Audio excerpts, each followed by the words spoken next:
All right, we're going to continue with our media availabilities here at Worldwide Technology Raceway in advance of tomorrow's Enjoy Illinois 300. We are joined by our most recent race winner, who was actually introduced by Corey, Ryan Blaney, driver of the number 12 Team Penske Ford. We will go straight to questions for Ryan. If you have a question, please raise your hand. We'll get a wireless microphone to you. Go up here to Pete. Pete Stoney from SiriusXM. Did you have a feeling sort of satisfaction that you finally maybe shut some people up who are asking about you being able to win again? No, including on our channel, quite frankly. Yeah. I don't know. I didn't have satisfaction like for that. I more satisfaction and enjoyment and excitement of winning again and winning with the great group of guys I got, and it was satisfying, not having to answer when are you going to win again. But that wasn't really at the top of my list. It was just really nice to get in victory lane and to win the race that we did was really cool as well. Stacked on top of that, so got more enjoyment out of just finally just winning, and haven't had that feeling in a while, right? So it was nice to get back to kind of that headspace and get our first one with Jonathan too. That was definitely very special. Going to go to Bob. Bob Pockris, Fox Sports. What did you think about NASCAR deciding to suspend Chase, and does that kind of set a tone to everyone that that type of move is not going to be accepted? Yeah. I mean, in their position, what happened to Bubba last year is very similar to what happened, on Monday night. So I feel like if you're going to make a call on one guy for doing some move, you have to be consistent in what you call on another guy for doing a move. I mean, that's just kind of what it is. So, it's good that they were kind of consistent in the calls for the exact same, kind of retaliation. And I think that's how it should be, right? I mean, that's, kind of the most dangerous move I think you can kind of do to somebody is the hook deal. So, but yeah, it was good. NASCAR was consistent. That's really, I haven't really thought about it too much, but yeah, you gotta make the same call for the same move for everybody. And now that NASCAR has all the data, do you feel like it puts them in either maybe an easier or more difficult position in the sense of like they can potentially tell maybe more whether something is intentional or not? Yeah, I mean, man, you got data and you got more information than you've ever had, and you can go back and look at that stuff. I mean, obviously, Denny poured it out on the internet of pleading his case, right? And,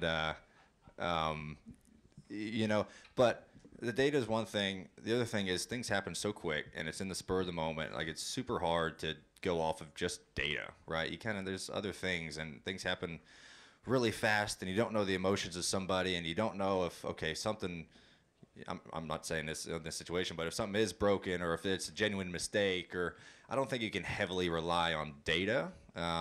You can maybe look at that, but then you have to kind of look at the situation. You have to watch videos of it. I think there's a lot more things going on, but yeah, the data seemed to be I wouldn't say it's a big factor in what their decision they made, but yeah, it's definitely something I'm sure everyone's going to be, look what this guy did to me. Here's his data. He was wide open and never lifted and turned right or turned left. And I don't think you need to get too into that stuff. Honestly, it's like, when you get wrecked, I mean, but yeah, the data side it's out there for the whole world to see, and it's a good tool to use if you want to try to get somebody in trouble. So it's almost like tattletaling to the principal, to be honest with you, but everyone goes about it their own way. Going to go to Claire. Claire B. Lang, Sirius XM NASCAR Radio. The data is interesting to mere mortals who we watch it, we look on the internet, we're not race car drivers. At first I thought, I don't know if I'd want my data up on the internet. Would it bother you that, somebody would post, hey, look what Blaney did if it was you? Like, are drivers protective of that data? You guys get to see it a lot. Yeah, I think it's a little different, right? Like, that data really isn't public knowledge, right? No fan has SMT. Right, it's just the teams, and drivers look at every driver's SMT, right? During practice, you look at it, and it's well known in the garage, but it's not like a race scanner to where fans can look at that, right? You have it on, like, the broadcast a little bit, but it's not as sophisticated as what the SMT stuff is. So, me personally, I don't mind. If someone wants to look at my data, they can. There's nothing special on there. It's steering and brake and throttle and stuff like that. So it's really nothing special. But yeah, it is a little bit different. The fans, don't really have access to that stuff, to that level, but I really wouldn't mind. Honestly, I'd be more worried about my internet browser getting leaked than my data. If you're, you're so funny. If it was posted, so fans could see the data, or media Yeah. could see the data, maybe that's step one. Would you be for that? Like posting it just like every lap.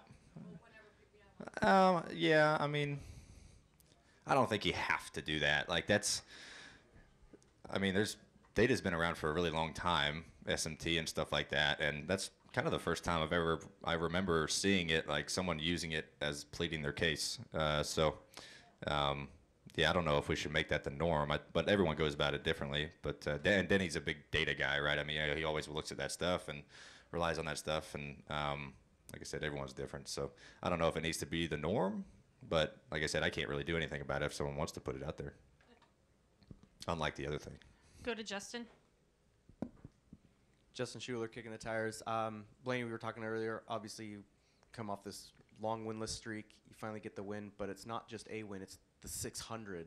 So this is your first big, out of our big three, big four races that you finally won. You've come close to the 500 a few times, but obviously, what's it like to get one of those crown jewels and get that trophy in your case? Yeah, it was, it was kind of easy to overlook the 600 because it was our first win in a long time. So it's like, man, we're cool to be in victory lane. And I kept reminding the guys, like, what a cool one to get. It's a crown jewel. It's 600. It's, a super difficult race to win, obviously. And, so yeah, it was trying to keep that in your head too. If we just won a really, really big race, an important race as well, stacked on top of, first win with a lot of these guys that I'm working with, and me and Jonathan's first win. And so yeah, that definitely meant a lot. I grew up going to the 600, watching Dad race for a long time, so that was super special. And to have them there, kind of put the cherry on top too. To have my mom and dad and sisters there, so yeah, it's definitely it sinks in during the week and until about Thursday, and then you're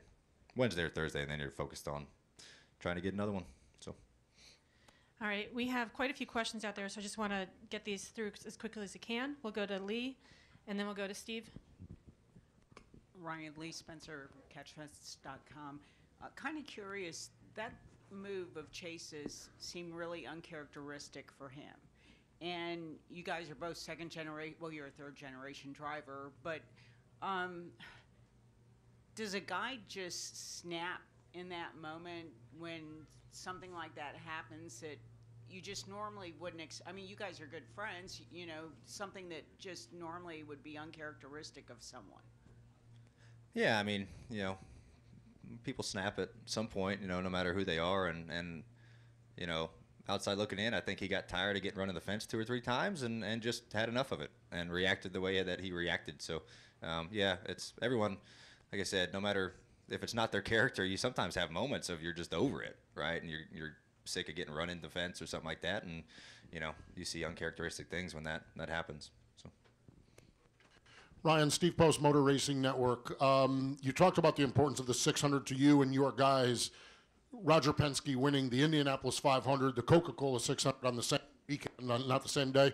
Would you share any of the conversations with Roger, what that meant to be able to do that, and just kind of the big picture global thing for Team Penske? Yeah, that was huge and amazing. And, sitting in the rain on Sunday watching the 500 was really exciting. And those last restarts were nail biting, and what's at stake. Mr. Penske's sitting on 18. They got a great chance to win it. Haven't really been in that spot in a few years of a legit shot to win the 500. And gosh, Joseph did an amazing job. I mean, he's a stud, man, and he does such a cool thing over there. And when he won, it's like, okay, this is a big pressure on us whenever we do get going. And personally, I didn't know until Monday that the sweep has never been done before, and pretty amazing. A company and a person like Roger who's done so much in motorsports, that's never happened, and it was cool to be a part of it.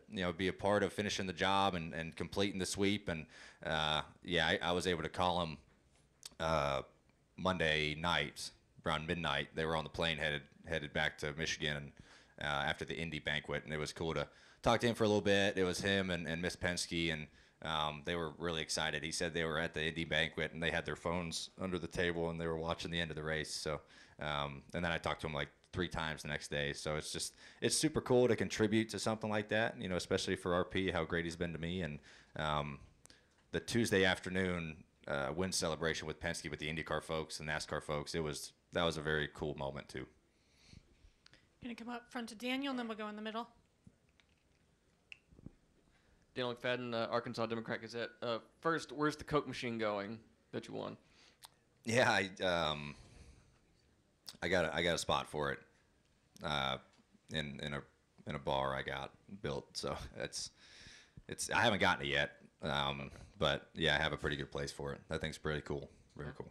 Okay, so Corey LaJoie, he's got a big moment ahead of him this weekend. As a driver, if you were in his shoes as a guy who'd been chipping away, stacking pennies for years, and you suddenly have this huge opportunity just drop in your lap like this, how would you approach a weekend like this, a race like this? Yeah, for him, it's in the circumstances, obviously an amazing opportunity. He's put a ton of work in. He's done a great job in anything he's given, especially this 7 car. He's done an amazing job in, and for him to get a chance with the Hendrick Motorsports team, that's great for him. So, he's a fiery competitor, and he tries, extremely hard, and he has the talent. And I'm looking at it. He can go out and win this race, and I think he's going to take every opportunity he can to try to achieve that.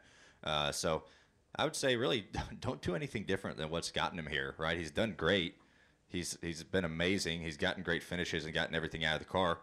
Now you're in some, better equipment, really great team around you. Just continue to do your thing and run the way you know how to run. And, hopefully that is enough to, contend for the win. And that's just the way I look at it. My mindset would be, but, he's good enough and done a great enough job to where I think if he's just himself, he's going to be in contention. Going to wrap up with one final question in the middle. Steven Stump, frontshift.com. Back to last week, obviously it had been a bit of a struggle to start the season for Ford.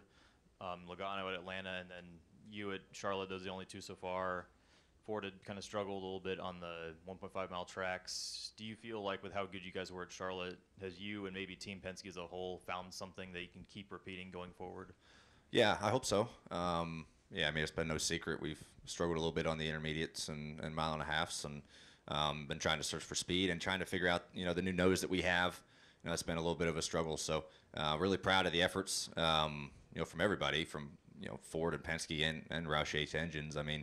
We were all working, around the clock and trying to get better. And I think hopefully what we found at Charlotte, to have the speed that we had, contend with the cars that have been really good on the mile and a halves. Hopefully we can, carry that forward to other mile and a halves and maybe even, everywhere else. Everything kind of matters. So that was definitely a shot in the arm for sure. And hopefully we can continue, that success and that speed. Thank you. No problem. Thanks, everybody. Thanks, Ryan. Good luck this weekend. And to the media.